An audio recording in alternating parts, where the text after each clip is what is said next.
ഓം ശ്രീ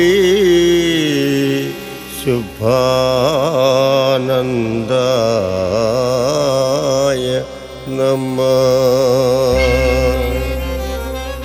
ഓം ശ്രീ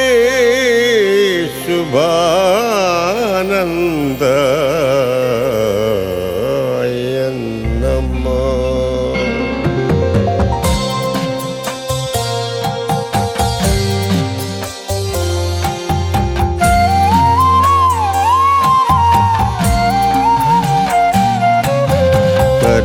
പരമഗുരുവേ പരിശുദ്ധ ബോധമേ അഗതികൾക്കാശ്രയം തൃപ്പാദമേ. പരമഗുരുവേ പരിശുദ്ധ ബോധമേ അഗതികൾക്കാശ്രയം തൃപ്പാദമേ. ഗതിയേയൻ ജീവനിൽ തുണയേ പരമാത്മ പാദമിന്നടിയങ്ങൾ വന്ദിക്കുന്നേ. ഗതിയേയൻ ജീവനിൽ തുണയേ പരമാത്മ പാദമിന്നടിയങ്ങൾ വന്ദിക്കുന്നേ.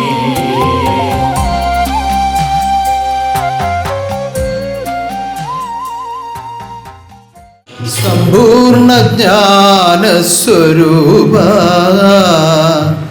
സർവ അജ്ഞാന സംഹാര രൂപ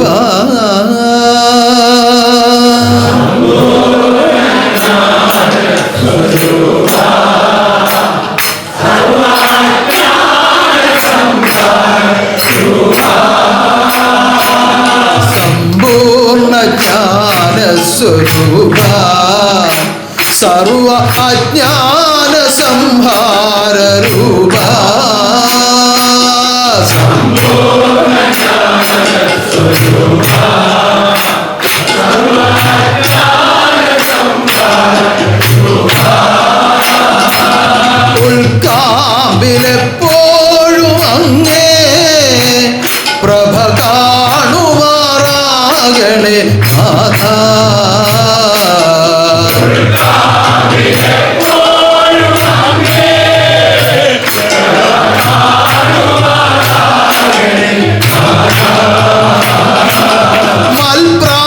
മൽപ്രാണനാഥന്റെ വാഴ്ച എന്റെ ഉൾക്കാമ്പിലാനന്ദ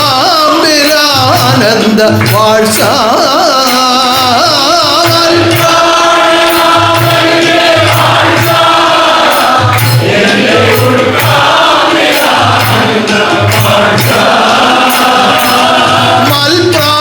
മൽപ്രാണനാഥന്റെ വാഴ്ച എന്റെ ഉൾക്കാമ്പിലാനന്ദ വാഴ്ച.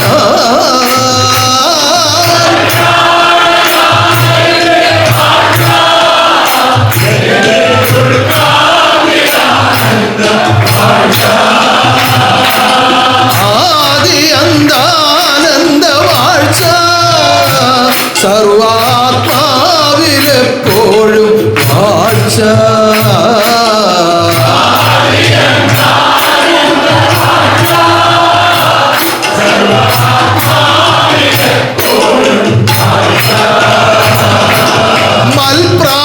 മൽപ്രാണനാഥന്റെ വാഴ്ച എന്റെ ഉൾക്കാമ്പിലാനന്ദ വാഴ്ച.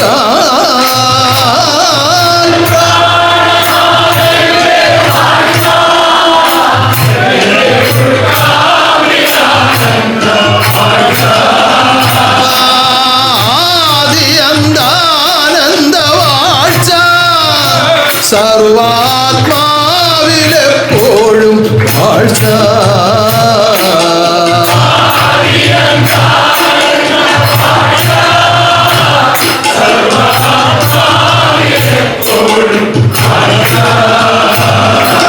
സമ്പൂർണ്ണ ജ്ഞാനസ്വരൂപ സർവജ്ഞാന സംഹാര രൂപ. സമ്പൂർണ്ണ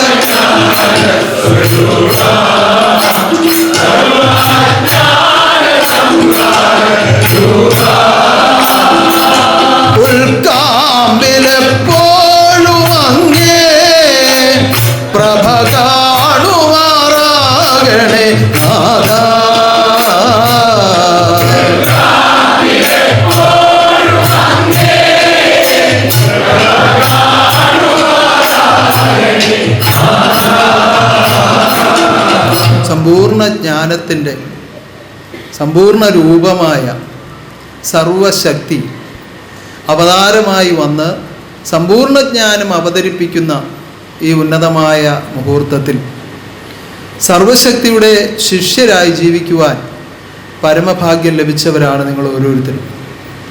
ഇന്നും പല ആളുകളും നമ്മുടെ ആദർശം സ്വീകരിച്ച് സത്യം കേട്ടു.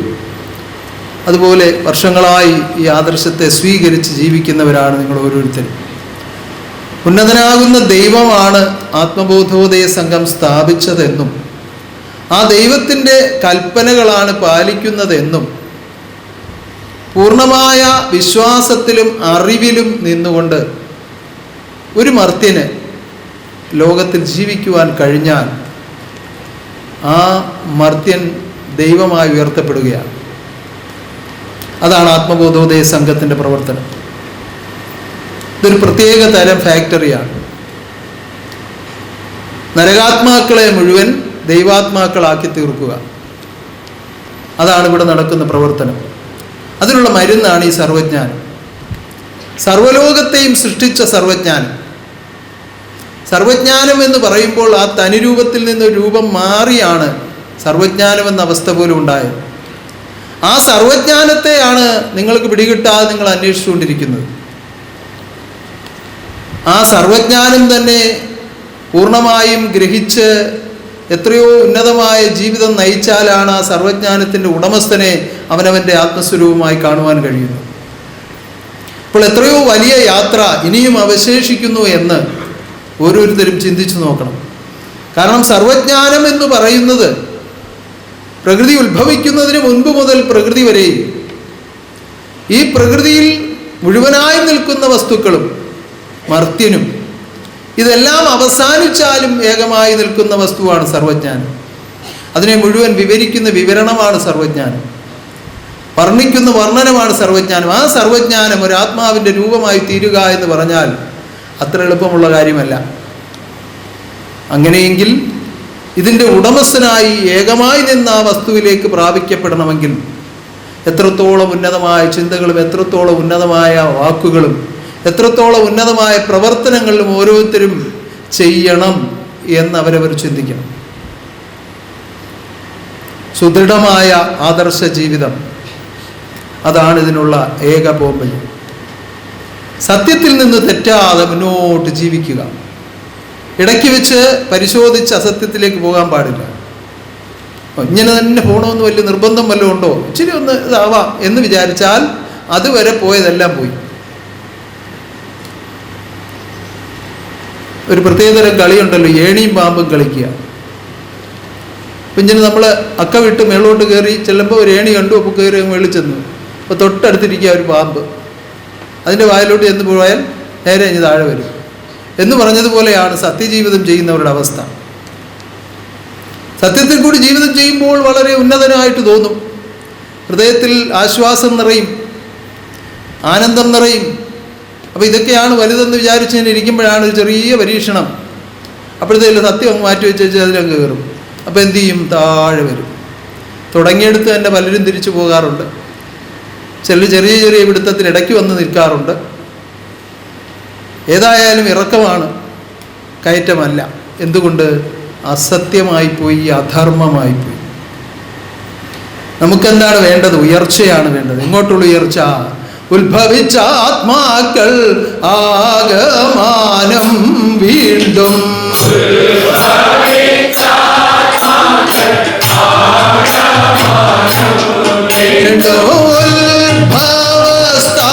ഉത്ഭവസ്ഥാനത്തേക്ക് എത്തിയിടണം സത്യം.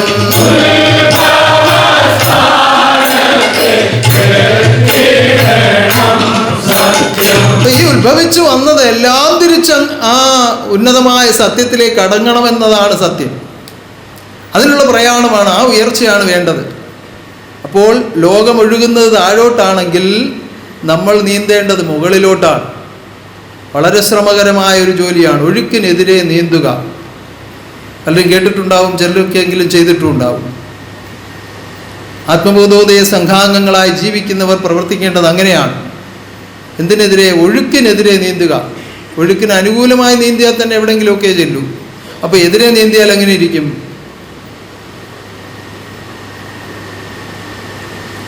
എങ്ങനെയിരിക്കും അതിൻ്റെ അവസ്ഥ? വളരെ പരിശ്രമം അതിനാവശ്യമുണ്ട്.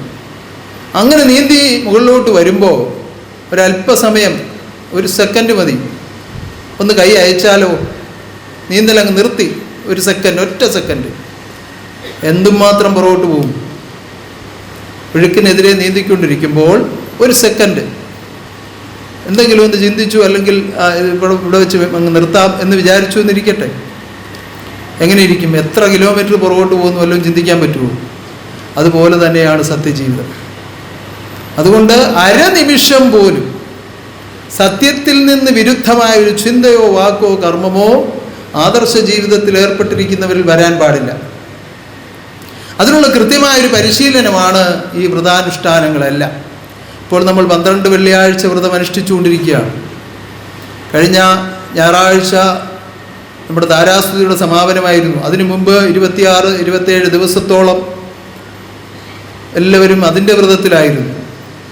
അപ്പോൾ ആ കൂട്ടത്തിൽ തന്നെ 12 വെള്ളിയാഴ്ച വ്രതവും നടന്നുകൊണ്ടിരിക്കുകയായിരുന്നു. ഇപ്പോൾ നമ്മൾ 6 വെള്ളിയാഴ്ചകൾ ആചരിച്ച് 7-ാം വെള്ളിയാഴ്ച തുടങ്ങിയിരിക്കുകയാണ്, അല്ലേ? അപ്പോൾ ആ ഉന്നതമായ വ്രതാനുഷ്ഠാനങ്ങളെല്ലാം ആത്മാവിൻ്റെ ഉയർച്ചയ്ക്ക് വേണ്ടി ദൈവം പ്രകാശിപ്പിച്ച വലിയ വെളിച്ചമാണ്. ആ വെളിച്ചം നമ്മുടെ കൈകളിൽ കരുതിക്കൊണ്ട് നമ്മൾ മുന്നോട്ട് യാത്ര ചെയ്താൽ ഒരു അന്ധകാരങ്ങളും നമ്മളെ ബന്ധിക്കുകയില്ല. അതിനോട് ബന്ധിച്ച് പലവിധ കർമ്മങ്ങൾ നമ്മൾ നടത്തിക്കൊണ്ടിരിക്കുകയാണ്. ഇപ്പോൾ താരാസ്തുതി അങ്ങോട്ട് കഴിഞ്ഞപ്പോൾ ആചാര്യസ്തുതി നടത്തി. നമ്മുടെ കടന്നു നിൽക്കുന്ന നമ്മുടെ ധർമ്മതീർത്ഥർ സ്വാമിയുടെ കുടുംബത്തിൽ നിന്നും നേർച്ചയായി പറഞ്ഞതായിരുന്നു ഒരു ആചാര്യസ്തുതി. കഴിഞ്ഞ വെള്ളിയാഴ്ച നടത്തി. വളരെ അനുഗ്രഹീതമായൊരവസ്ഥയായിരുന്നു. ഒരു പ്രത്യേക അനുഭൂതിയിലാണ്. 12 ആചാര്യന്മാരും അതിൻ്റെ എല്ലാം മറന്ന്, ദേഹവും ലോകവും മറന്ന് ആ സ്തുതിയിൽ ഇടപെട്ടു. ആചാര്യന്മാർ തന്നെയാണ് എല്ലാം ഒരുക്കിയത്. എല്ലാം ഈ ആശ്രമവും പരിസരവും വൃത്തിയാക്കുന്നതായാലും പൂക്കളിറുക്കുന്നതായാലും എല്ലാ കാര്യങ്ങളും അങ്ങനെ പ്രത്യേക ഒരുക്കങ്ങളോടുകൂടി നടത്തപ്പെട്ടപ്പോൾ അതിൻ്റേതായ സവിശേഷതകളെല്ലാം ആ സ്തുതിയിൽ അനുഭവമായി. അപ്പം നമുക്ക് ഇതിൽ നിന്നെല്ലാം മനസ്സിലാക്കാൻ കഴിയുന്ന, അറിവോടുകൂടി ആരെന്ത് പ്രവൃത്തി ചെയ്യുന്നുവോ അതിൻ്റെ എല്ലാം ഫലമാനന്ദമാണ്. അങ്ങനെ നിരന്തരമായ ആനന്ദത്തിൽ നിന്ന് ആനന്ദത്തിലേക്ക്, ആനന്ദത്തിൽ നിന്ന് ആനന്ദത്തിലേക്ക് നമ്മളിങ്ങനെ യാത്ര ചെയ്യുമ്പോൾ അത് ശുഭമായ ആനന്ദമായി ഭവിക്കും. അതാണ് ശുഭാനന്ദം. ഒരാനന്ദകർമ്മം ചെയ്തു, ഒരു ആനന്ദം അനുഭവിച്ചു, എനിക്ക് ആനന്ദം കിട്ടി എന്ന് പറഞ്ഞാൽ അത് അടുത്ത എന്തെങ്കിലും ഒരു ദുഃഖം വരികയോ അല്ലെങ്കിൽ അതുപോലൊരു കർമ്മദോഷം ചെയ്യുകയോ ചെയ്താൽ അത് നഷ്ടപ്പെട്ടു പോകും. ഈ ആനന്ദത്തിൽ നിന്നുകൊണ്ട് അതേ അറിവിൽ കൂടി വീണ്ടും കർമ്മം ചെയ്തുകൊണ്ടേയിരിക്കണം. നിരന്തരമായ സൽക്കർമ്മം. ആ നിരന്തരമായ സൽക്കർമ്മത്തിലൂടെ വീണ്ടും ആനന്ദം, ആ ആനന്ദത്തിൽ നിന്ന് അടുത്ത ആനന്ദം, അങ്ങനെ ആനന്ദം സ്ഥിരമായി നിലനിർത്തിക്കൊണ്ട് ജീവിക്കുന്നവർക്കാണ് നിത്യാനന്ദം എന്ന പദത്തിലേക്കുള്ള ഉയർച്ച. അതാണ് ശുഭാനന്ദമായി തീരുന്നത്. അങ്ങനെ എന്നും ആനന്ദം അനുഭവിക്കുവാൻ തക്ക വിധത്തിൽ ഈ അവതരിപ്പിച്ചിരിക്കുന്ന അറിവുകളെല്ലാം വളരെ കൃത്യമായും സത്യമായും നിങ്ങൾ അനുഷ്ഠിക്കണം. 12 വെള്ളിയാഴ്ച വ്രതം ചെറിയ ചെറിയ പോരായ്മകളൊക്കെ പലർക്കും ഉണ്ടായിട്ടുണ്ടാവും. കാരണം ജീവിതത്തിൽ ഇപ്പോൾ വളരെ തിരക്കേറിയ ഒരു കാലഘട്ടമാണ്. അങ്ങനെ തിരക്ക് കൂടി നെട്ടോട്ടം ഓടുമ്പോൾ അറിയാതെയോ അറിഞ്ഞും ഒക്കെ പലരും പല ഭക്ഷണങ്ങൾ കഴിക്കുകയും പല കാര്യങ്ങൾ പറയുകയും ഇതുമായി യാതൊരു ബന്ധവുമില്ലാത്ത കാര്യങ്ങളൊക്കെ സംസാരിക്കുകയും ഒക്കെ ചെയ്തിട്ടുണ്ടാവും. മനസ്സാ വാചാ കർമ്മണ സത്യമായി നിൽക്കുന്നതിനുള്ള നിർബന്ധമാണ് വ്രതം. മനസ്സാ വാചാ കർമ്മണ സത്യത്തിൽ തന്നെ സ്ഥിരപ്പെട്ടു നിൽക്കുന്നതിനുള്ള നിർബന്ധമാണ് വ്രതം. ഭക്ഷണം കഴിക്കുന്നതും കഴിക്കാതിരിക്കുന്നതും ഒന്നുമല്ല. ഇപ്പം നമുക്ക് ആ സത്യത്തെ തപം ചെയ്തുകൊണ്ടുള്ള ജീവിതം, അതാണ് നമ്മളെ പരിശീലിപ്പിക്കുന്നത്. അപ്പം ഇതുവരെ ചെയ്തു പോയതെല്ലാം ക്ഷമിക്കണമേ എന്ന പ്രാർത്ഥനയോടെ അടുത്ത വെള്ളിയാഴ്ചയിലേക്ക് നമുക്ക് കടക്കാം. അത് കഴിഞ്ഞാൽ നമ്മുടെ യുവജനസ്തുതി, അത് കഴിഞ്ഞ് കർത്തവാവൃതാചരണം എല്ലാം വരികയാണ്. ഓരോന്നും എല്ലാം എന്തിനു വേണ്ടിയാണെന്നുള്ള ചിന്ത എപ്പോഴും നിങ്ങളിൽ ഉണ്ടാകണം. ആരാണ് സ്ഥാപിച്ചത്, ആരാണ് നടത്തുന്നത്, എന്തിനു വേണ്ടിയാണ്, എപ്പോഴും ഒരു ഓർമ്മയുണ്ടാവണം. ആത്മബോധോദയ സംഘം സ്ഥാപിച്ചത് ആരാണ്?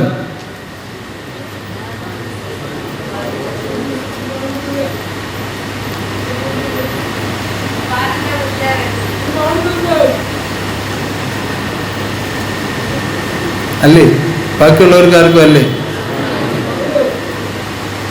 ആത്മബോധോദയ സംഘം ഇത്തരയിൽ സ്ഥാപിച്ചത്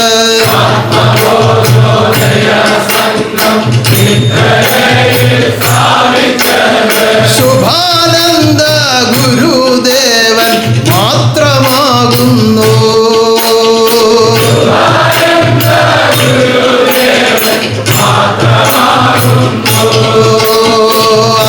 ആത്മബോധോദയ സംഘം ഇത്തരയിൽ സ്ഥാപിച്ചത് ആത്മബോധോദയ സംഘം ശുഭാനന്ദ ഗുരുദേവൻ മാത്രമാകുന്നു.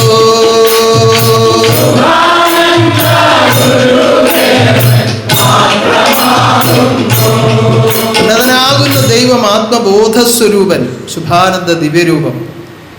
ആ മഹാശക്തി സ്ഥാപിച്ചതാണ് ആത്മബോധോദയ സംഘം. അത് പരിപൂർണമായും ഓരോ ഹൃദയങ്ങളിലും വിശ്വാസമുണ്ടാകണം, എങ്കിലേ നമുക്കതിനെ അനുവർത്തിക്കാൻ കഴിയുള്ളൂ.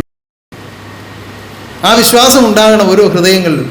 പണ്ടത്തെ കൂട്ട് വീണ്ടും മാജിക്കും ഇന്ദ്രജാലവും ഒക്കെ കാട്ടണമെന്ന് പറഞ്ഞാൽ അല്പാൽപമൊക്കെ അത്യാവശ്യത്തിനൊക്കെ ചെയ്യുമെങ്കിലും അതല്ല നമുക്ക് വേണ്ടത്. നമ്മൾ ഈ അറിവിൽ കൂടിയാണ് ഗുരുവിനെ അറിയേണ്ടത്. ആദ്യകാലത്ത് അങ്ങനെയായിരുന്നു. ആദ്യം ചെന്നിത്തല പ്രദേശത്ത് വരുമ്പോൾ ഒരു ഭവനത്തിലേക്ക് കടന്നു ചെന്നപ്പോൾ ചുരുണ്ടുകൂടിയിരിക്കുന്ന ഒരു സ്ത്രീ അവിടെ ഇരുന്നുകൊണ്ട് പറഞ്ഞു, ആരാ അത്? സ്വാമിമാരാരാണ്ടാണല്ലോ, ഇങ്ങോട്ട് വരല്ലേ എന്ന് പറഞ്ഞു. അതെന്താന്ന് ചോദിച്ചു. എനിക്ക് രക്തവാർച്ചയുടെ അസുഖമാണ്, അശുദ്ധമാണ് എന്ന് പറഞ്ഞു. എന്നിൽ അശുദ്ധി ബാധിക്കുകയില്ല, ഞാൻ അങ്ങോട്ട് വരികയാണ് എന്ന് പറഞ്ഞു. അവിടേക്ക് കടന്നു ചെന്നു. ആ സ്ത്രീയെ അനുഗ്രഹിച്ചു. പറഞ്ഞു കഞ്ഞി വെച്ച് തരാൻ പറഞ്ഞു. സുഖമില്ലാതെ കിടന്ന ആ സ്ത്രീ എഴുന്നേറ്റ് കഞ്ഞി വെച്ചു കൊടുത്തു, കുടിച്ചു. ആദ്യത്തെ ശിഷ്യനെ അവിടെ നിന്നാണ് സ്വീകരിച്ചത്, പത്മനാഭൻ. പിന്നത് പത്മാനന്ദ സ്വാമിയായി പരിണമിച്ചു. ആദ്യം ആ തിരുനാവിൽ നിന്ന് ജന്മാന്തര ജ്ഞാനോപദേശം കേൾക്കുവാൻ ഭാഗ്യമുണ്ടായത് ആ സ്ത്രീയുടെ ഭർത്താവായ പത്മനാഭനാണ്. പപ്പു ആശാൻ എന്ന് വിളിക്കും. അവിടെ നിന്ന് തുടങ്ങിയ തൻ്റെ പ്രയാണം, ത്യാഗയാത്ര, ഉന്നതമായ ഒരുപാട് അത്ഭുതങ്ങൾ. അവിടെ നിന്ന് ഒരു മാത്ര എനിക്ക് അശുദ്ധി ബാധിക്കുകയില്ല എന്ന് പറഞ്ഞപ്പോൾ ആ അശുദ്ധി മുഴുവൻ താൻ സ്വീകരിച്ചിട്ടാണ് ആ സ്ത്രീയെ രക്ഷപ്പെടുത്തി അവരെ കൊണ്ട് കഞ്ഞി വെപ്പിച്ചു.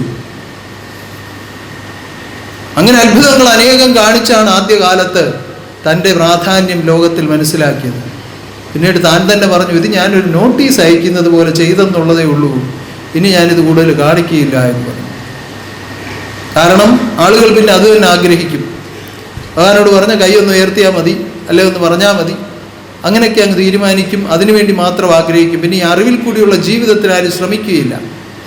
എന്നാൽ നമുക്ക് വേണ്ടത് എങ്ങനെയാണ്? അറിവിൽ കൂടി സൽക്കർമ്മം ചെയ്ത് സൽഫലം അനുഭവിക്കണം. ഇപ്പോൾ ദോഷങ്ങൾ മാറും, ദുഃഖങ്ങൾ മാറും, രോഗങ്ങൾ മാറും, ഭൂതങ്ങൾ മാറും, എല്ലാം മാറും. അതിനെല്ലാമുള്ള വഴി ഇതിനകത്തുണ്ട്. എന്തുകൊണ്ട്? സർവശാന്തിയുടെ രൂപമാണ് ശുഭാനന്ദ രൂപം. ആ രൂപത്തെയാണ് നമ്മൾ ആരാധിക്കുന്നത്. ആ ഓർമ്മയോടുകൂടി എല്ലാ വ്രതങ്ങളും എല്ലാ നിയമങ്ങളും നിങ്ങൾ പാലിക്കുക. മഹാശക്തി നിങ്ങളെല്ലാം അനുഗ്രഹിക്കട്ടെ. അറിവിൻ്റെ പ്രാപ്തിയിൽ വളർന്നു വരുന്നു നമ്മൾ.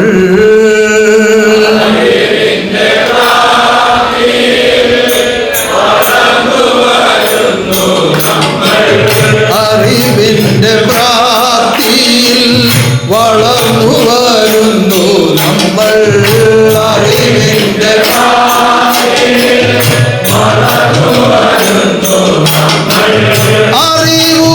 അറിവുകേടൊന്നുകൊണ്ടും വന്നിടാതെ കരുതണം.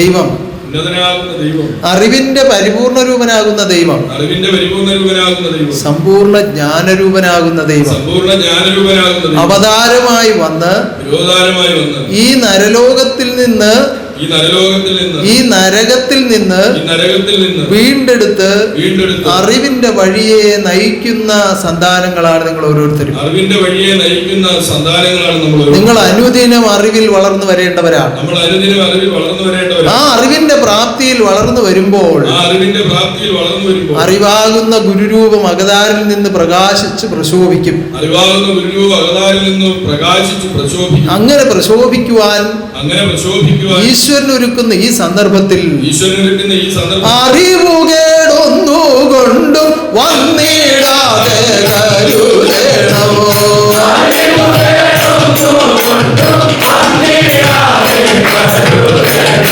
അതാണ് എപ്പോഴും സൂക്ഷിക്കേണ്ടത്. ഒരു വിധത്തിൽ ഒരു അറിവ് കേട് ആത്മബോധോദയ സംഘാംഗങ്ങൾക്കുള്ളിൽ സംഭവിച്ചുകൂടാ. അറിവുകേടാണ് ഇരുട്ടായി നിൽക്കുന്നത്. ആ ഇരുട്ടിൽ നിന്നാണ് നിങ്ങളെ വലിച്ചെടുത്തത്. നിങ്ങളെ ഇപ്പോഴും നിലനിർത്തിയിരിക്കുന്ന നിയമമാകുന്ന പ്രകാശത്തിലാണ്. ഈ നിയമത്തിൽ കൂടി നിങ്ങൾ പോയാൽ എപ്പോഴും നിങ്ങൾക്ക് ആ വെളിച്ചം ഉണ്ടാകും. നിയമത്തിൽ നിന്ന് തെറ്റിപ്പോയാൽ വീണ്ടും നിങ്ങൾ ഇരുട്ടിലേക്ക് കൂപ്പുകുത്തും.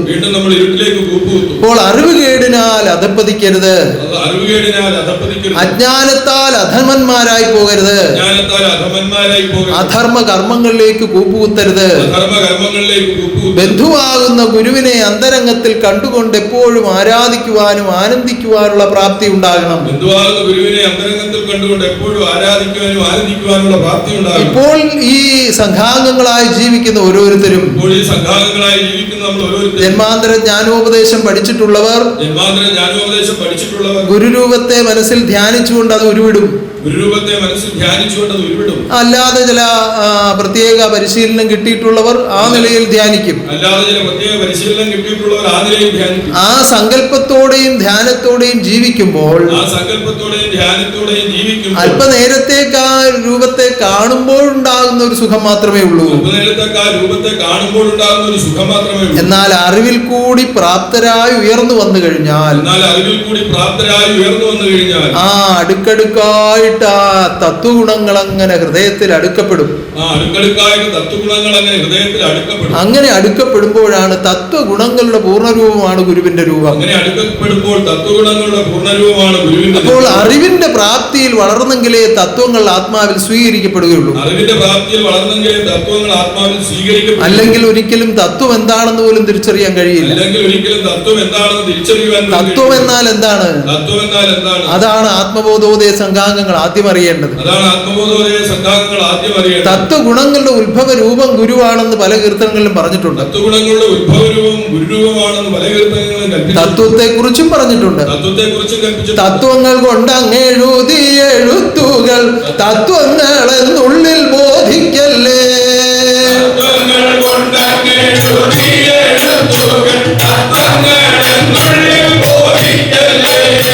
തത്വങ്ങൾ കൊണ്ടങ്ങെഴുതി എഴുത്തുകൾ തത്വങ്ങളെന്നുള്ളിൽ ബോധിക്കല്ലേ.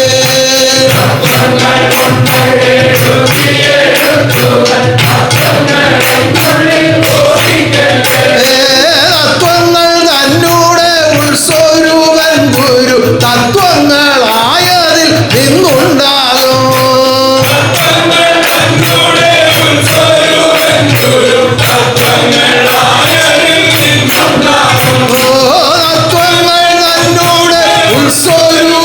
ഗുരു തത്വങ്ങളായതിൽ നിന്നുണ്ടാകും.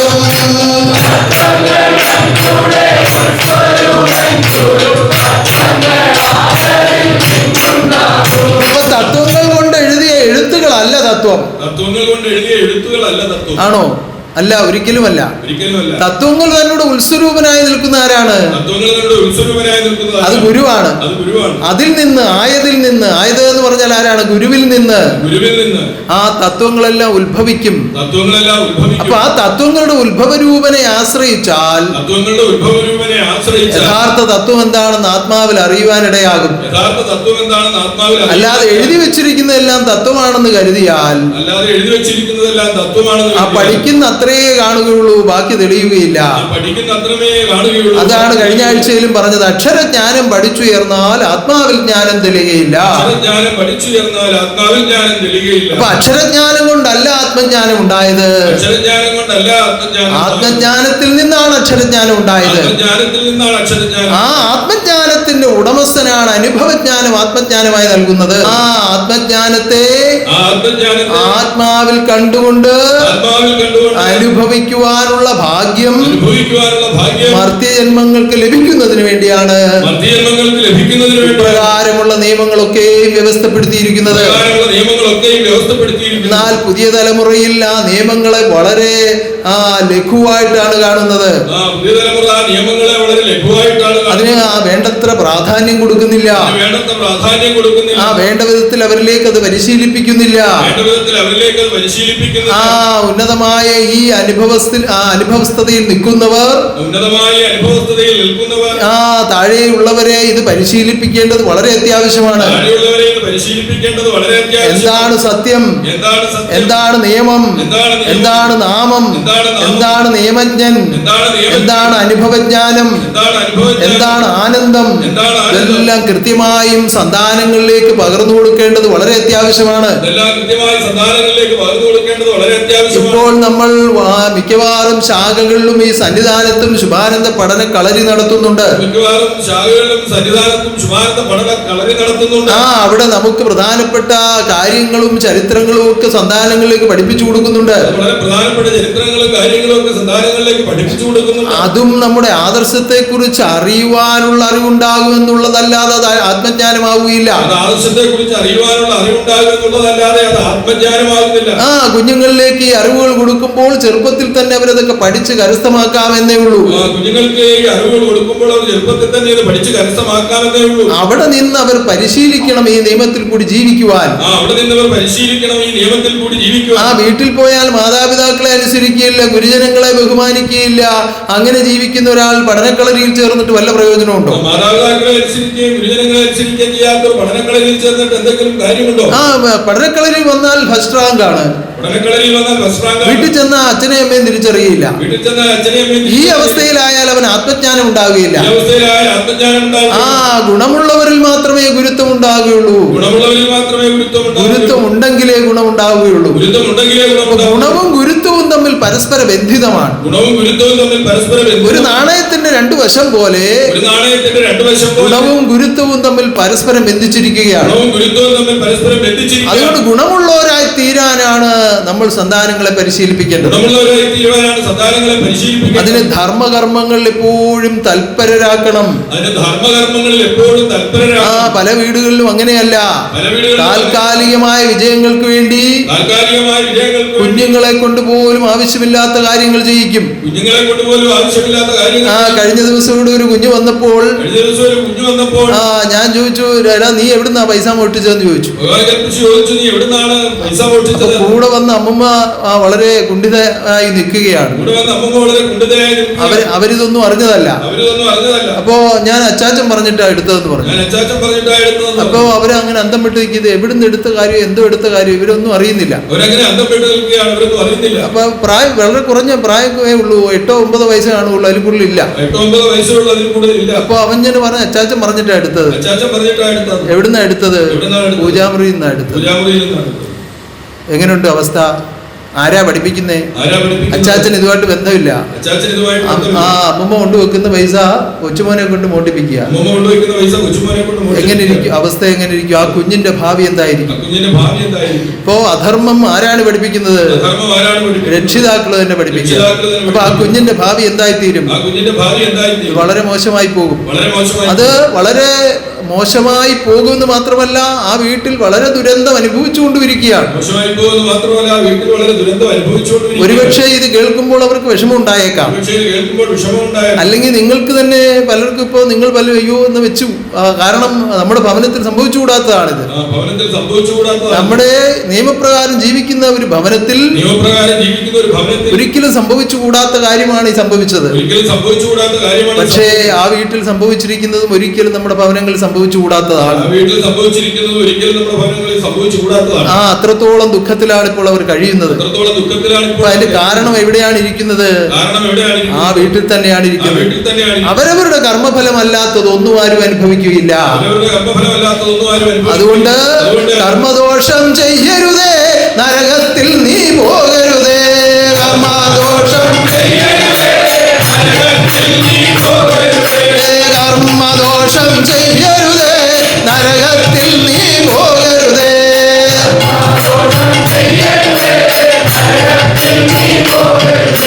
സർവജ്ഞാനം കേട്ടു നീ സൽക്കർമ്മങ്ങൾ ചെയ്യുക.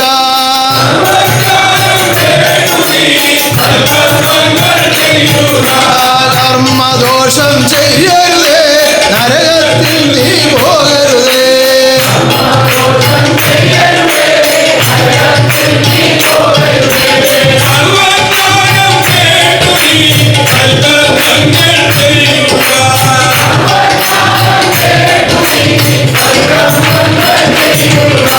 സർവജ്ഞാനം ഗുരുവല്ലോ, സൽക്കർമ്മം തൻ നിയമങ്ങൾ.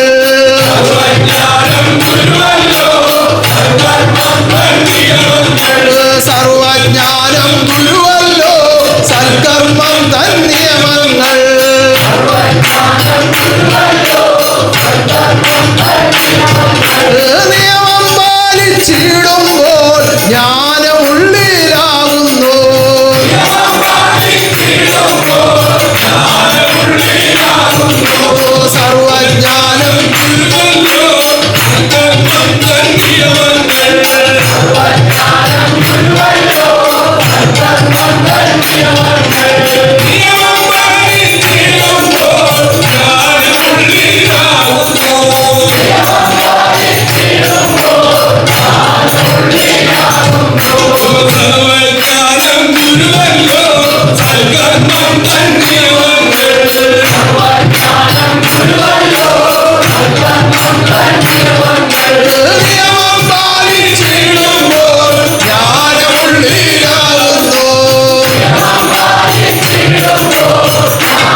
സർവജ്ഞാനം ഗുരുവല്ലോ സൽക്കർമ്മം ധന്യമങ്ങൾ. സർവജ്ഞാനം ഗുരുവല്ലോ സൽക്കർമ്മം ധന്യമങ്ങൾ. നിയമം പാലിച്ചിടുമ്പോൾ ജ്ഞാനമുള്ളിലാകുന്നു.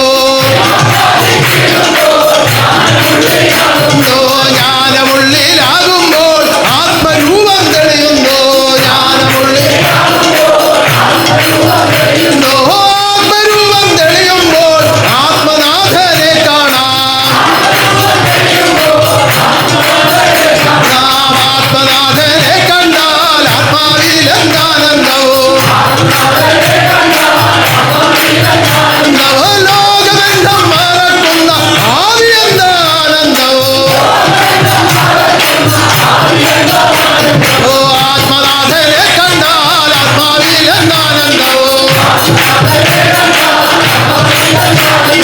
ആത്മനാഥനെ കണ്ടാൽ ആത്മാവിലെന്താനന്ദവും. ലോകബന്ധം മറക്കുന്ന ആദിയെന്താനന്ദവും. ലോകബന്ധം മറക്കുന്ന ആദിയെന്താനന്ദവും. നിയമം പാലിച്ചുകൊണ്ട് ജീവിക്കുന്നവർക്കെല്ലാം സൂക്ഷ്മ സ്വരൂപനാകുന്ന ഗുരുവിനെ കാണാനുള്ള ഭാഗ്യമുണ്ടാകും. നിയമം പാലിച്ച് ജീവിക്കുന്നവർക്കെല്ലാം സൂക്ഷ്മസ്വരൂപനാകുന്ന പരമഗുരുവിനെ കാണുവാനുള്ള പരമഭാഗ്യം. ആ സൂക്ഷ്മ സ്വരൂപത്തെ കാണുവാനുള്ള ഗുണങ്ങളാണ് ഈ ജ്ഞാനമായി തരുന്നത്. ആ സൂക്ഷ്മസ്വരൂപത്തെ കാണുവാനുള്ള ഗുണങ്ങളെയാണ് ജ്ഞാനമായി തരുന്നത്. ആ ഗുണങ്ങൾ നിങ്ങളിൽ ആവിർഭവിക്കുമ്പോഴാണ് തത്വമായി മാറുന്നത്. ആ ഗുണങ്ങൾ നമ്മൾ ആവിർഭവിക്കുമ്പോഴാണ് തത്വമായി മാറുന്നത്. ആ തത്വത്തിന്റെ രൂപമാണ് ഗുരുരൂപമായി തെളിയുന്നത്. തത്വത്തിന്റെ രൂപമാണ് ഗുരുരൂപമായി തെളിയുന്നത്. ഇതൊരു പ്രത്യേക പ്രക്രിയയാണ്. ഇതൊരു പ്രത്യേക പ്രക്രിയ. അല്ലാതെ എവിടെ നിന്നും എന്തെങ്കിലും വാങ്ങിച്ചു വെച്ചൊരു ഗുരുരൂപം വാർത്തെടുക്കാൻ പറ്റൂല. സദ്ഗുരു ആകുന്ന ശില്പി തന്നെ വന്നു ആത്മാവിൻ രൂപത്തെ വാർത്തിടുന്നു. എന്താണ് അതിന് കൊടുക്കുന്നത്? മായങ്കലരാത്ത ജ്ഞാനം, നിഷ്കളങ്ക ജ്ഞാനം തന്നെ നിഷ്കാമ കർമ്മത്തിനുള്ള നിഷ്കളങ്ക ജ്ഞാനം തന്നെ. നിഷ്കളങ്ക ജ്ഞാനം തന്നെ നിഷ്കാമ കർമ്മത്തിനുള്ള മാർഗമെന്നു അരുളുന്നു സർവജ്ഞാന രൂപമോ. നിഷ്കളങ്ക ജ്ഞാനം തന്നെ നിഷ്കാമ കർമ്മത്തിനുള്ള മാർഗമെന്നു അരുളുന്നു സർവജ്ഞാന രൂപമോ. സർവജ്ഞാന രൂപം തന്നെ സദ്ഗുരുവായി വന്നല്ലോ.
പറയാനും അത് കേൾക്കാനും ഒക്കെ വളരെ രസമുണ്ട്, പാടാനും പറയാനും കേൾക്കാനും ഒക്കെ വളരെ രസമുണ്ട് അല്ലേ? എന്നാൽ ഇത് ജീവിതത്തിൽ പകർത്തുക എന്നത് വളരെ പരിശ്രമമേറിയ ഒരു കാര്യമാണ്. ജീവിതത്തിൽ പകർത്തുക എന്നത് വളരെ പരിശ്രമമേറിയ ഒരു കാര്യമാണ്. അതിനാണ് നമ്മൾ ഒരുങ്ങേണ്ടത്. കൃത്യമായ സത്യജീവിതം അടിയുറപ്പിച്ചു കഴിഞ്ഞാൽ പിന്നെ അതൊരു പരിശ്രമമായി തോന്നുകയില്ല. കൃത്യമായ സത്യജീവിതം അടിയുറപ്പിച്ചു കഴിഞ്ഞാൽ പിന്നെ അതൊരു പരിശ്രമമായി തോന്നുകയില്ല. ഞാൻ പലപ്പോഴും ഈ ലോകത്തിലെ പല കാര്യങ്ങളും ഉദാഹരണമായി പറയാറുണ്ട്.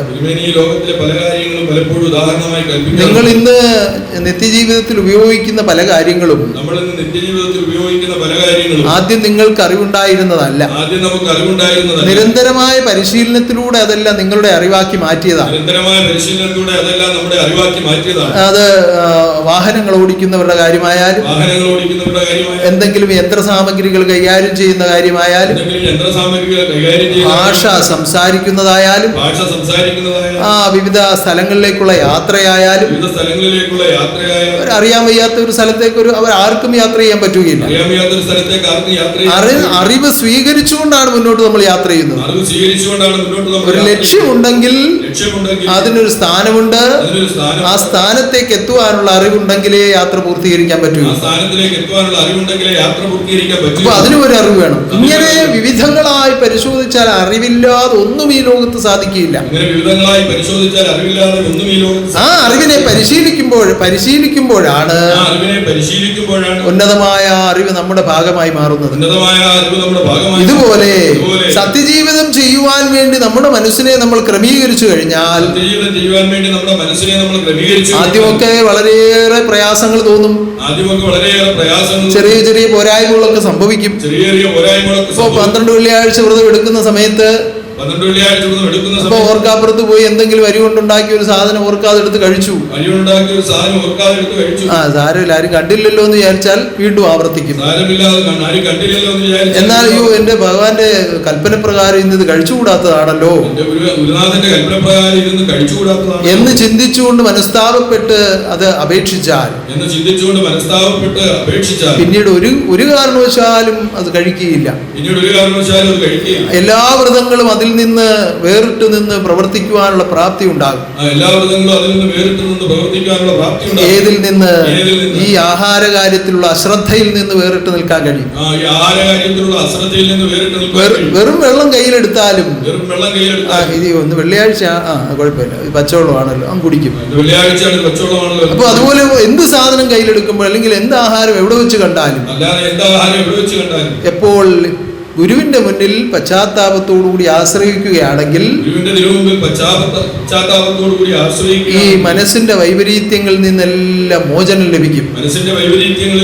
മനസ്സാണ് ഈ മറവുണ്ടാക്കുന്നത്. കാരണം അതിങ്ങനെ ചലിച്ചുകൊണ്ടേയിരിക്കുകയാണ്. അതിലേക്ക് കറകൾ ഇങ്ങനെ ബന്ധിച്ചുകൊണ്ടിരിക്കുകയാണ്. ആ കറകളൊക്കെ മാറാൻ ഈ നിഷ്കളങ്കജ്ഞാനം അല്ലാതെ ഒരു മാർഗവുമില്ല.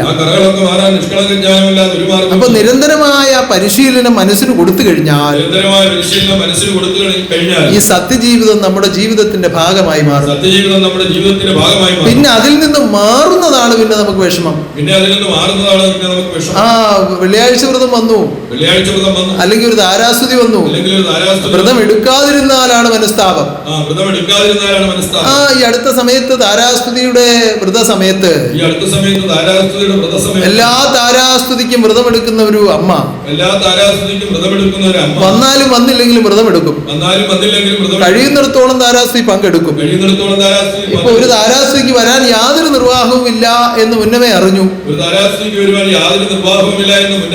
അപ്പൊ വീട്ടിലുള്ളവർക്കെല്ലാം ബാക്കി ആഹാരങ്ങളൊക്കെ വേണം. അപ്പൊ അമ്മ മാത്രം ഇങ്ങനെ മാറി നിൽക്കുകയും ഇങ്ങനെ പ്രത്യേകം ചെയ്യുകയും ചെയ്യുമ്പോൾ അത് ഒരു ബുദ്ധിമുട്ടാണ്. എങ്കിലും അങ്ങനെ സ്ഥിരമായി എടുത്തുകൊണ്ടിരുന്നതാണ്. അപ്രാവശ്യം തോന്നിയ ഏതായാലും ഇപ്രാവശ്യം പോകാനൊക്കത്തില്ലെന്നുള്ള ഉറപ്പാണല്ലോ. വ്രതം വേണ്ട എന്ന് തീരുമാനിച്ചു. ഒരു 5-8 ദിവസം കൊണ്ട് കഴിഞ്ഞപ്പോഴേക്കും മാനസികമായ പിരിമുറുക്കമുണ്ടായി, വളരെയേറെ ബുദ്ധിമുട്ടുകൾ ഉണ്ടായി. ഓർക്കാപ്പുറത്ത് നിന്ന നിപ്പിൽ മറിഞ്ഞു വീണു. ചെറിയ അപകടങ്ങളൊക്കെ ഉണ്ടായി. വളരെയേറെ മനക്ലേശത്തോടുകൂടി ഇവിടെ വന്ന് എന്നോട് പറഞ്ഞു, ഇങ്ങനെ ഒരു അബദ്ധം പറ്റിപ്പോയതാണ്, ഭഗവാൻ ക്ഷമിക്കണമെന്ന് പറഞ്ഞു. ഞാൻ പറഞ്ഞു സാരമില്ല, എല്ലാം മാറി സുഖം പ്രാപിക്കട്ടെ, ഇനിയും തുടർന്നുള്ള കാര്യങ്ങളിൽ അമ്മ ബന്ധിച്ചു തന്നെ നിൽക്കണം എവിടെയായിരുന്നാലും എന്ന് പറഞ്ഞു. ഇനി തുടർന്നുള്ള കാര്യങ്ങളിൽ അമ്മ ബന്ധിച്ചു തന്നെ നിൽക്കണം എവിടെയായിരുന്നാലും. ഇപ്പോൾ എത്ര ദൂരെ ഇരുന്നാലും ആ ഹൃദയസുഖം അനുഭവിക്കുവാൻ ഈശ്വരൻ കനിഞ്ഞ് അനുഗ്രഹിക്കുന്നുണ്ട്. അങ്ങനെ എവിടെയും എങ്ങും സ്ഥിതി ചെയ്തിടുന്ന പരമാത്മാവാകും ഗുരുവല്ലോ.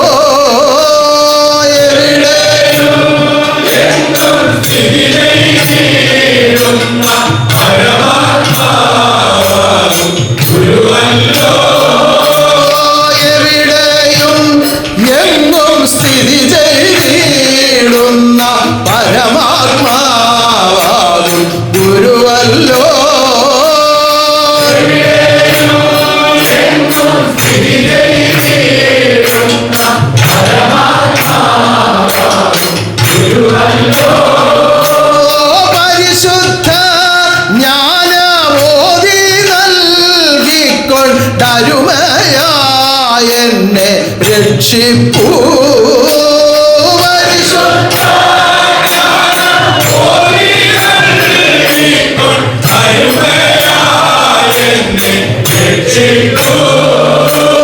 പരിശുദ്ധ ജ്ഞാനം ഓതി നൽകിക്കൊണ്ടരുമയായ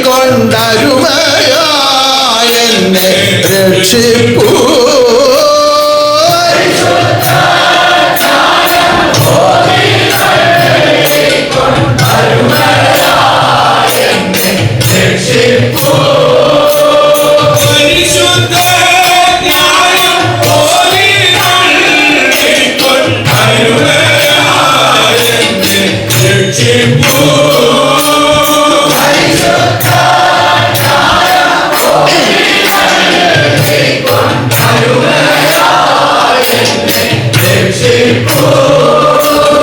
പരിപൂർണ മോക്ഷം നൽകിടുവാനായി അരുളിടുന്നോരു ജ്ഞാനങ്ങൾ.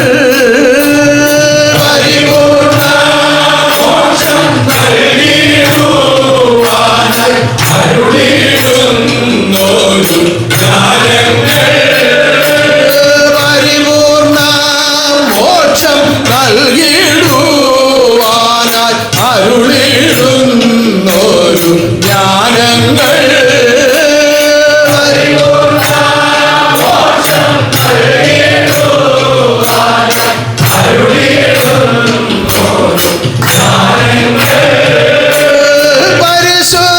പരിശുദ്ധതയായി നിറയുന്നു എന്നിൽ പരിപൂർണ ശാന്തി നൽകുന്നു.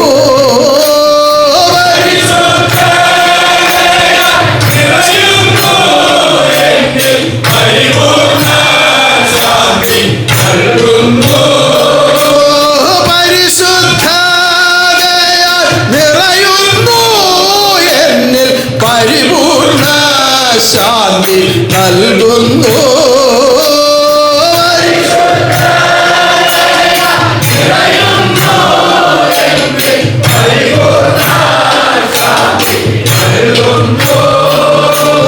പരിപൂർണ ശാന്തി അനുഭവമായാൽ പരിശുദ്ധ കർമ്മം ചെയ്തിടാം. പരിപൂർണ ശാന്തി അനുഭവമായാൽ പരിശുദ്ധ കർമ്മം ചെയ്തിടാം. പരിപൂർണ ശാന്തി അനുഭവമായാൽ പരിശുദ്ധ കർമ്മം ചെയ്തിടാം.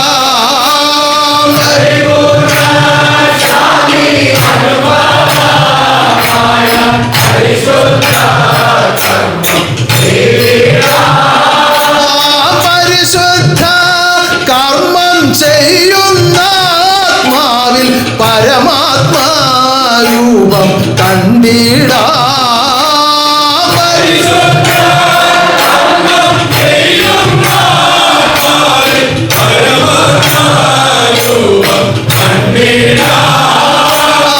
പരിശുദ്ധ കർമ്മം ചെയ്യുന്ന ആത്മാവിൽ പരമാത്മാരൂപം കണ്ടിടാം.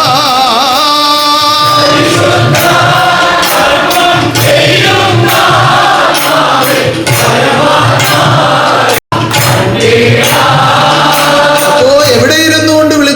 വ്രതമെടുത്താലും എവിടെ ഇരുന്നുകൊണ്ട് വിളിച്ചാലും വ്രതമെടുത്താലും ആ ഹൃദയത്തിലെത്തി അനുഗ്രഹിക്കുവാൻ കഴിവുള്ള ഗുരുവാണ് ഈ നിയമങ്ങളൊക്കെയും അനുവദിച്ചു ആ തന്നിരിക്കുന്നത്. ഹൃദയത്തിലെത്തി അനുഗ്രഹിക്കുവാൻ കഴിവുള്ള ഗുരുവാണ് നിയമങ്ങളൊക്കെ നമുക്ക് ദാനമായി മുമ്പ് നൽകിയിരിക്കുന്നത്. നമ്മുടെ ഒരു പരമഭക്തൻ മുമ്പ് ഭഗവാന്റെ ഒരു പരമഭക്തൻ ആ ഒരു കീർത്തനം എഴുതിക്കൊണ്ട് വന്നു. ഒരു കീർത്തനം എഴുതിക്കൊണ്ട് വന്നു. ആ മാവേലിക്കര മേവിടും ഭക്തർക്കെന്നും കാണുവാൻ, മാവേലിക്കര മേവിടും ഭക്തർക്കെന്നും കാണുവാൻ, കണ്ടു കൈകൂപ്പുവാൻ ഏകിടനെ നിത്യവും ഭാഗ്യമേകണേ. കണ്ട് കൈകൂപ്പുവാൻ ഏകിടണേ നിത്യവും ഭാഗ്യമേകണേ. അപ്പൊ ആ പരമഭക്തിയോടുകൂടി എഴുതിയതാണ്. പരമഭക്തിയോടുകൂടി എഴുതി. പക്ഷേ അവനവന്റെ അറിവിൽ നിന്നുകൊണ്ടല്ലേ ഓരോന്നും കാണുവാൻ കഴിയുള്ളൂ. അവനവന്റെ അറിവിൽ നിന്നുകൊണ്ടല്ലേ ഓരോന്നും കാണുവാൻ അപ്പോ ആ പാട്ട് കണ്ടിട്ട് ആ പാട്ട് കണ്ടിട്ട് അപ്പോൾ ചെറിയ തിരുത്ത് നടത്തി. ചെറിയ തിരുത്ത് നടത്തി. എന്താണ് തിരുത്തിയത്? ഇപ്പൊ നിങ്ങൾ പാടുന്ന അതിന്റെ തിരുത്താണ്. ഭൂതലത്തിൽ മേവിടും ഭക്തർക്കെന്നും കാണുവാൻ, കണ്ടു കൈകൂപ്പുവാൻ ഏകിടമേ നിത്യവും ഭാഗ്യമേകണേ. ഭൂതലത്തിൽ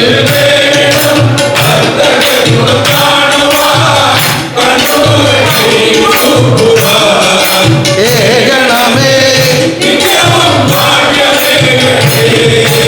അപ്പോ ഓരോ ഹൃദയങ്ങളും അവരവരുടെ അറിവിന്റെ നിലയിൽ നിന്നുകൊണ്ടാണ് ഭഗവാനെ പോലും നോക്കിക്കാണുന്നത്. ഓരോ ഹൃദയങ്ങളും അവരവരുടെ അറിവിന്റെ നിലയിൽ നിന്നുകൊണ്ടാണ് ഭഗവാനെ പോലും. ഭഗവാൻ മാവേലിക്കര മാത്രം വാഴുന്ന ആളാണോ?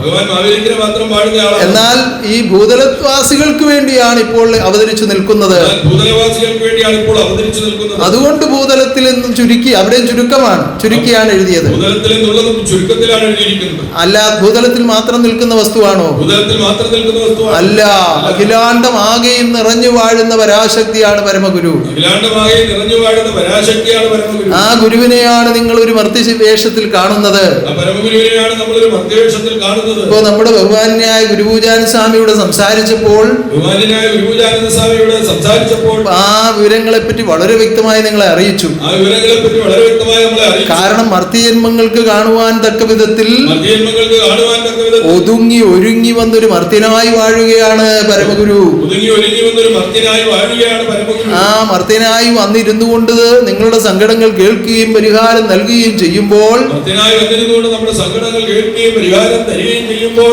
നിങ്ങളത് മർത്യനാണെന്നുള്ള കണക്കുകൂട്ടലിൽ ഇടപെട്ടാൽ, നമ്മൾ അത് മർത്യനാണെന്നുള്ള കണക്കുകൂട്ടലിൽ ഇടപെട്ടാൽ വളരെയേറെ അപകടങ്ങൾ ഉണ്ടാകാൻ സാധ്യതയുണ്ട്. വളരെയേറെ അപകടങ്ങൾ ഉണ്ടാകാൻ സാധ്യതയുണ്ട്. അതായത് 11 kV ലൈൻ പോകുന്ന സ്ഥലത്തുകൂടി 11 kV ലൈൻ പോകുന്ന സ്ഥലത്ത് നമ്മളിങ്ങനെ നിസ്സാരമായ 2 കമ്പിയല്ലേ ഉള്ളൂ എന്ന് വിചാരിച്ച് അതിൽ കൂടി ഒരു ഇരുമ്പ് കമ്പി പിടിച്ചോണ്ട് പോയാൽ എങ്ങനെ ഇരിക്കും? 2 കമ്പിയല്ലേ ഉള്ളൂ എന്ന് കരുതി അതിൽ ഇരുമ്പ് കമ്പി പിടിച്ചോണ്ട് പോയാൽ എങ്ങനെ ഇരിക്കും? അല്ലെങ്കിൽ അതിലോട്ടൊരു വള്ളി കയറി പോയപ്പോ പിടിച്ചേക്കാന്ന് ഒരു പൈപ്പ് എടുത്ത് പിടിച്ചാൽ എങ്ങനെ ഇരിക്കും അവസ്ഥ? പിടിച്ചേക്കാതെ ഒരു പൈപ്പ് എടുത്ത് പിടിച്ചാൽ എങ്ങനെ ഇരിക്കും? കരിഞ്ഞ് പൊരിഞ്ഞ് ഇല്ലാതായി പോകും. കരിഞ്ഞു പൊരിഞ്ഞ് ഇല്ലാതായി. അതുകൊണ്ട് വളരെ സൂക്ഷിച്ച് കൈകാര്യം ചെയ്യേണ്ട കാര്യമാണ് മഹാശക്തിയോടുള്ള ഇണക്കവും സഹകരണവും. വളരെ സൂക്ഷിച്ച് കൈകാര്യം ചെയ്യേണ്ട കാര്യമാണ് മഹാശക്തി. കാരണം ഇത് എപ്പോഴാണ് ഇതിന്റെ യഥാർത്ഥ പ്രവർത്തനം നടത്തുന്നതെന്ന് ആർക്കും പറയാൻ പറ്റുകയില്ല. യഥാർത്ഥ പ്രവർത്തനം നടത്തുന്നത്. എന്നാൽ ഇത് വളരെ കരുണയോടുകൂടി വാഴുകയാണ് താനും. വളരെ കരുണയോടുകൂടി വാഴുകയാണ്. എന്നാൽ സൂക്ഷിച്ച് കൈകാര്യം ചെയ്താൽ ഇതിനപ്പുറമായ ഒരു ഭാഗ്യം വേറെ വരുവാനില്ല. അതുകൊണ്ട് വളരെ സൂക്ഷിച്ച് ഓരോരുത്തരും കാര്യങ്ങൾ കൈകാര്യം ചെയ്യണം. ഈ മഹാസന്നിധാനത്തിൽ എന്റെ കർമ്മങ്ങൾ ചെയ്യുവാൻ വേണ്ടി അവതാരവാഴ്ചയെ അനുസരിച്ചും അടിമണിഞ്ഞും ജീവിക്കുന്ന സന്താനങ്ങളെ നിലനിർത്തിക്കൊണ്ട് കർമ്മങ്ങൾ ചെയ്യുവാനാണ് ഞാൻ തീരുമാനിച്ചിരിക്കുന്നത്. അപ്രകാരം ഈ അറിവിൽ കൂടി നിലനിന്ന് കർമ്മിക്കുവാൻ ആഗ്രഹമുള്ളവരെല്ലാം ഞാൻ സ്വീകരിക്കും. അല്ലാതെ അഹങ്കാരവും കൊണ്ടുവന്ന് ഇവിടെ പ്രവർത്തനം ചെയ്യാൻ തുടങ്ങിയാൽ ഞാൻ അനുവദിക്കുകയില്ല. അത് ഏത് വിധത്തിലായാലും ഞാൻ അനുവദിക്കുകയില്ല. സത്യവും ധർമ്മവും പരിപാലിക്കുന്നവരെ, അനുസരണയോടുകൂടി ആദരസമന്വിതം ജീവിക്കുന്നവരെ ഈ സംഘടനയിൽ ഉൾപ്പെടുത്തിക്കൊണ്ട് ഈ സന്നിധാനത്തിൽ നിലനിർത്തി കർമ്മങ്ങൾ ചെയ്യുവാൻ തീരുമാനിച്ചിരിക്കുകയാണ്. അപ്രകാരം ഒത്തുജീവിക്കുവാൻ ഭക്തലോകത്തെ അനുവദിക്കട്ടെ. മഹാഭാഗ്യം അനുഭവിക്കുവാൻ ഈശ്വരൻ അനുവദിക്കട്ടെ. അതുകൊണ്ട് അഷ്ടാഹങ്കാരാദികളെല്ലാം മാറ്റിവെച്ച് ദൈവ ഇഷ്ടം ചിന്തിച്ചും പറഞ്ഞും പ്രവർത്തിച്ചും ജീവിതം ചെയ്യുവാൻ എല്ലാവരും തീരുമാനം ചെയ്യുക. ഉന്നതമായ നിയമങ്ങളെ കർശനമായി പാലിക്കുക. നിയമങ്ങൾ എന്തിനു വേണ്ടിയാണ് എന്ന് ഓരോ ആരാധനയിലും ഞാൻ നിങ്ങളെ ഓർപ്പിച്ചുകൊണ്ടിരിക്കുകയാണ്. നിയമങ്ങൾ എന്തിനു വേണ്ടിയാണെന്ന് ഓരോ ആരാധനയും ഭഗവാൻ നമ്മളെ ഒരു കാരണവശാലും അതിൽ നിന്നൊരു വിട്ടുവീഴ്ചയ്ക്ക് നിങ്ങൾ തയ്യാറാകരുത്. കാരണവശാലും അതിൽ നിന്നൊരു വിട്ടുവീഴ്ചയ്ക്ക് നമ്മൾ നിയമം തയ്യാറാകരുത്. പാലിക്കുന്നതിൽ നിന്ന് യാതൊരു വിമുഖതയും വരാൻ പാടില്ല. നിയമം പാലിക്കുന്നതിന് യാതൊരു വിമുഖതയും വരാൻ പാടില്ല. ഈ വരുന്ന ശനിയാഴ്ച ഈ വരുന്ന ശനിയാഴ്ച നമ്മുടെ യുവജന സ്തുതിയാണ്. യുവജനസ്തുതിയാണ്. അത് ഉന്നതമായ ഒരു നിയമമാണ്. അത് ഉന്നതമായ ഒരു നിയമമാണ്. കഴിഞ്ഞ ശരീരത്തിൽ ഞാൻ വാഴുന്ന സമയത്ത് പാസാക്കി നടപ്പാക്കിയതാണ്. കഴിഞ്ഞ തിരുശരീരത്തിൽ വാഴുന്ന സമയത്ത് പാസാക്കി നടപ്പാക്കിയ അന്നത്തെ എന്റെ സന്താനങ്ങൾ ഒത്തുചേർന്ന് അപേക്ഷിച്ച അപേക്ഷ പ്രകാരം അന്നത്തെ ഭഗവത്സന്താനങ്ങൾ ഒത്തുചേർന്ന് അപേക്ഷിച്ച അപേക്ഷ പ്രകാരം എന്റെ സുഖവാഴ്ചയ്ക്കും ദീർഘകാല വാഴ്ചയ്ക്കും വേണ്ടി സങ്കല്പിച്ചുകൊണ്ട് നടത്തുന്നതാണ്. സുഖവാഴ്ചയ്ക്കും ദീർഘകാല വാഴ്ചയ്ക്കും വേണ്ടി സങ്കല്പിച്ചുകൊണ്ട് അതിന്റെ ആവശ്യം എന്താണെന്നാണ് നമ്മുടെ ഗുരുവിയാൻ സ്വാമി ഇപ്പോഴും നിങ്ങളെ ഓർപ്പിച്ചത്. അതിന്റെ ആവശ്യം എന്താണെന്നാണ് ഗുരുവിലാൻ സ്വാമി ഇപ്പോഴും നമ്മളെ ഓർപ്പിച്ചത്. അത് ആവശ്യബോധമുള്ളവരെല്ലാം വന്നതിൽ പങ്കെടുക്കുകയും ആനന്ദിക്കുകയും ചെയ്യും. ആവശ്യമുള്ളവരെല്ലാം വന്നതിൽ പങ്കെടുക്കുകയും ദൈവനാമം സ്തുതിക്കുന്നതിനപ്പുറം മറ്റൊരു സൽക്കർമ്മവും ലോകത്തിൽ ഇല്ല. ദൈവനാമം സ്തുതിക്കുന്നതിനപ്പുറം മറ്റൊരു സൽക്കർമ്മവും ലോകത്തിലില്ല. പക്ഷേ നിയമം പാലിച്ചുകൊണ്ട് സ്തുതിച്ചെങ്കിലേ ഫലമുള്ളൂ, അല്ലെങ്കിൽ ഫലമില്ല. നിയമം പാലിച്ചുകൊണ്ട് സ്തുതിച്ചെങ്കിലേ ഫലമുള്ളൂ. അതുകൊണ്ട് എപ്പോഴും നമുക്ക് മുൻപിലായി കരുതേണ്ടത് നമ്മുടെ നിയമമാണ്. അപ്പോൾ എപ്പോഴും നമുക്ക് മുൻപിലായി കരുതേണ്ടത് നമ്മുടെ നിയമമാണ്. നിയമം എന്നുള്ളത് വെളിച്ചമാണ്. നിയമം എന്നുള്ളത് വെളിച്ചമാണ്. വെളിച്ചം എപ്പോഴും മുൻപെയാണ് പോകേണ്ടത്. വെളിച്ചം എപ്പോഴും മുൻപെയാണ്. അപ്പോൾ നമുക്ക് നിയമത്തിൽ കൂടി ജീവിതം ചെയ്തെങ്കിലേ അപ്പോൾ നമുക്ക് നിയമത്തിൽ കൂടി ജീവിതം ആ വെളിച്ചം കൊണ്ടുള്ള പ്രയോജനം ഉണ്ടാവുകയുള്ളൂ. ആ വെളിച്ചം കൊണ്ടുള്ള പ്രയോജനം ഉണ്ടാവുകയുള്ളൂ. നിയമം പിന്നെ പാലിച്ചോളാം എന്ന് വിചാരിച്ച് മുമ്പേ നടന്നുപോയാൽ, നിയമം പിന്നെ പാലിച്ചോളാമെന്ന് പറഞ്ഞ് മുമ്പേ നടന്നുപോയാൽ ഇരുട്ടിൽ തപ്പിത്തടഞ്ഞ് പലയിടത്തും വീഴുകയും മുറിവുകൾ ഉണ്ടാകുകയും അപകടം സംഭവിക്കുകയും ചെയ്യും. ഇരുട്ടിൽ തപ്പിത്തടഞ്ഞ് പലയിടത്തും വീഴുകയും മുറിവുകൾ ഉണ്ടാവുകയും അവിടെ സംഭവിക്കുകയും ചെയ്യും. അതുകൊണ്ട് അപകടങ്ങളും അനർത്ഥങ്ങളും ഉണ്ടാക്കാതെ അതുകൊണ്ട് അപകടങ്ങളും അനർത്ഥങ്ങളും ഉണ്ടാക്കാതെ സത്യധർമാദികളിൽ കൂടി നിരന്തരം ജീവിതം ചെയ്തുകൊണ്ട് സത്യധർമാദികളിൽ കൂടി നിരന്തരം ജീവിതം ചെയ്ത് ഇവിടെ നിന്ന് അറിയിക്കുന്ന അറിവിനെ ആദരസമന്വിതം സ്വീകരിച്ച് അറിയിക്കുന്ന അറിവുകളെ ആദരസമന്വിതം സ്വീകരിച്ച് നടക്കുന്ന കർമ്മപരിപാടികളിലെല്ലാം വന്ന് പങ്കെടുക്കുകയും നടക്കുന്ന കർമ്മപരിപാടികളെല്ലാം വന്ന് പങ്കെടുക്കുകയും ഉന്നതമായ ആനന്ദത്തിൽ ചേരുകയും ചെയ്യുക.